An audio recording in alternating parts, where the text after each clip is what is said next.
How many of you have ever studied abroad when you were in college? How many of you have ever lived outside the United States? How many of you have ever been outside the United States? I see a lot of your hands raised. According to Forbes magazine, more than half of United States citizens don't even own a passport to travel outside America. And 11% of you have never even traveled outside the state you were born in. Now, of course, it doesn't help to have Mexico below us. That is in the news a lot. Or Canada above us. That really isn't a big cultural shock if you think about it. But a lot of you may wonder, what is it like to experience a place that is completely outside your realm of influence, completely different from what you are used to as a person? What is it like to be outside your comfort zone and experience a true culture shock that changes you to be a better person? Well, let me tell you about my experiences. The first time that I traveled outside America was to the Dominican Republic in my first year of college. Now, I was very lucky that my mother and I had vigorous effort in getting most of the trip paid for to my college. And with that, I was very lucky to also build a hospital in the middle of a rural mountain, nowhere out of reach from anywhere in the northern part of the country. But first, what comes to your mind when you think of the Dominican Republic? What's the first thing? Baseball? Speaking Spanish? Poverty? Oh, isn't it that country connected to Haiti? You got it. But the biggest thing that I remember from that trip is this young boy who was in the village, and he would follow me around wherever I went. He would hug my leg, he would walk by me, sit by me, and he was always smiling, laughing, and giggling. And you ever experience those people, they're like, how can you be happy in your circumstance? Like, you have nothing. And you take a look at his living quarters, it was literally made of branches, recycled aluminum material, and inside was a dirty blanket that he slept on the earth. But he was always laughing and smiling. For some reason, this boy really struck a chord in my heart. I remember the first day back to America.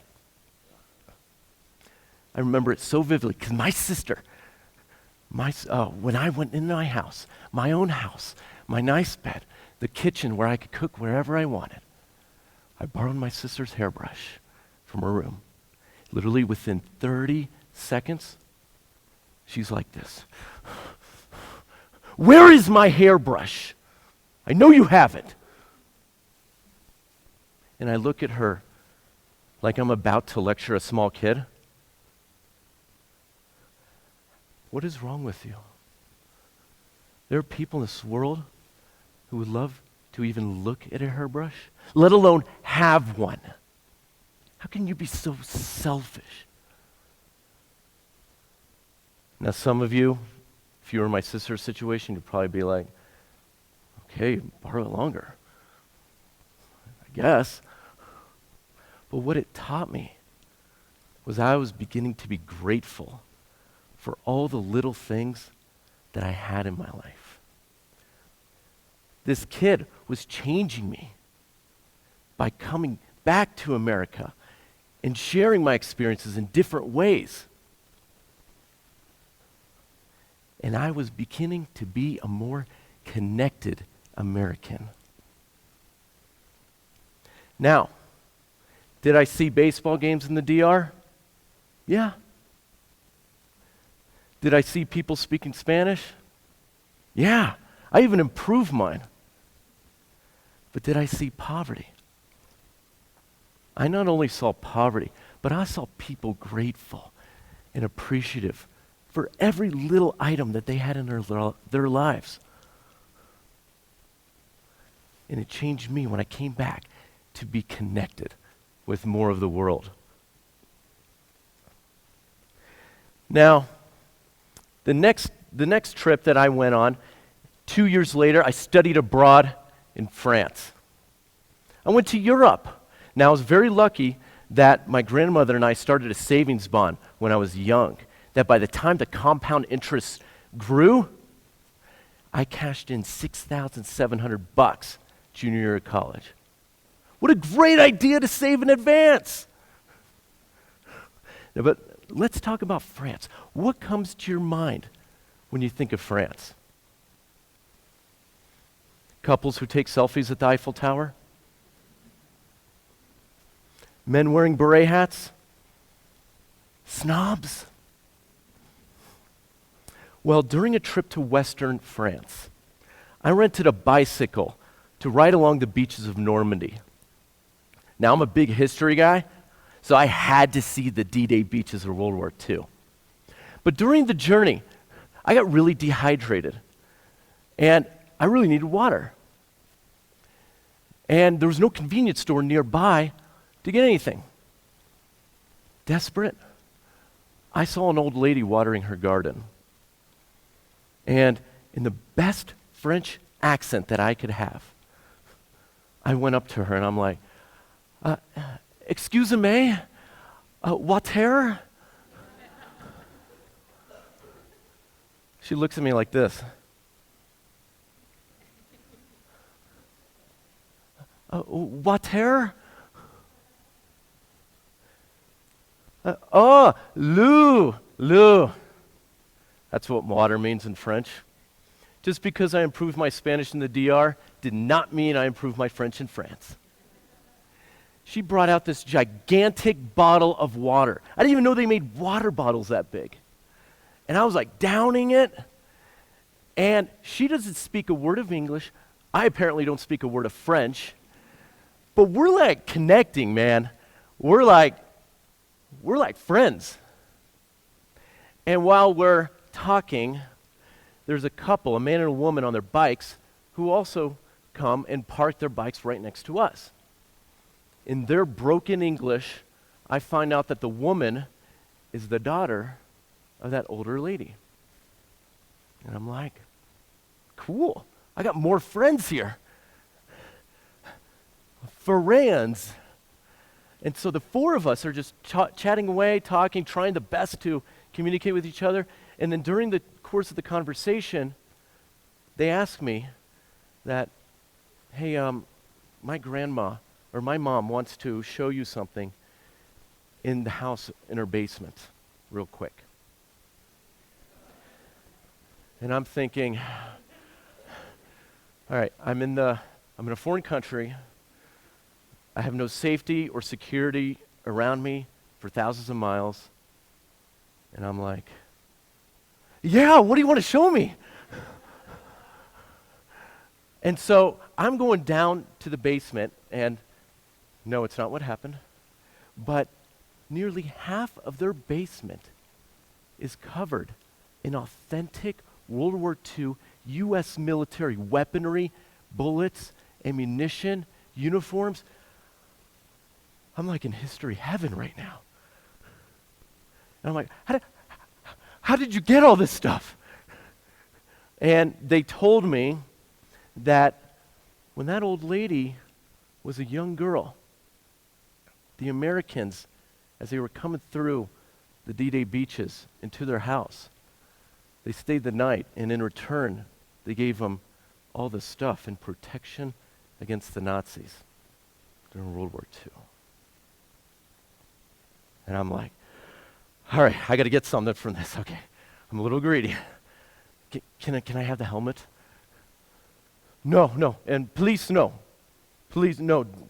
All right. Can I have a bullet? Come on, just a small bullet. No. Please. All right, can I at least take a picture of the gun? Okay.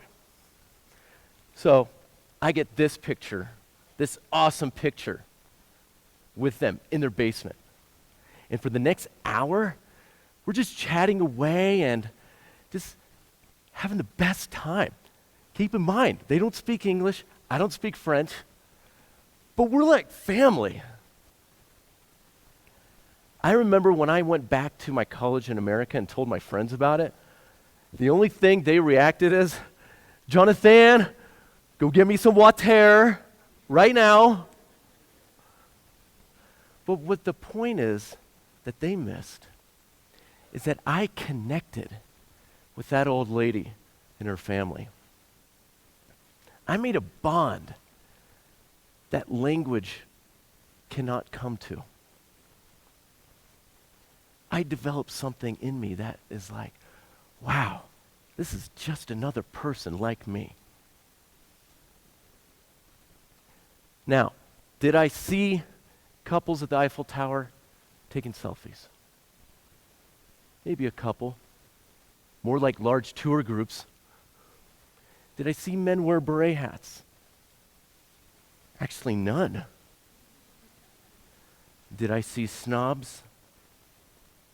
Not only did I not see snobs, but I saw people who welcomed me into their house for hours, despite the fact that I don't speak their language.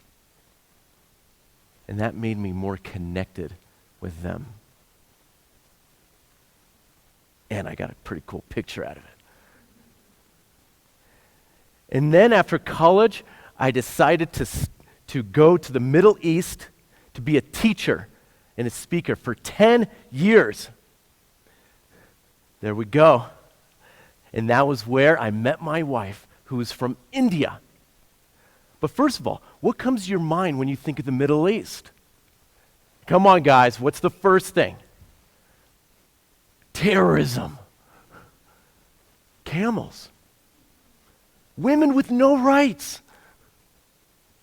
Guys, a lot of those claims are very watered down. And my wife's from India, so what comes to your mind about India? Dots on the forehead? Bollywood movies? Spicy food? Okay, all of that is there. But I spent 10 years of my life in the kingdom of Bahrain. And it is a melting pot like no other. Every single day, I would see 10 nationalities. Every single day, 10 people from 10 different countries. But before I had coffee with them, before I went bowling with them, before I went into their homes to have a meal and to get to know their whole family, I had a certain perception of them. A stereotype. Something that kept me from getting to know them and being more connected with them. But the only way that I overcame this is by traveling to that country itself. And that's the only way you can do it too. But I don't have any money. Learn to save in advance for it. Learn to talk to your wife or spouse about getting out of your comfort zone. Learn the power of compound interest. Thank you, Dave Ramsey. Because if you do these things, then you will be more connected with the world. And one day, you will be thankful for a hairbrush. You will learn to make friends with people who don't speak your language. And you won't think every single person in the Middle East has a gun. Your passport is waiting for you at the nearest post office. Thank you.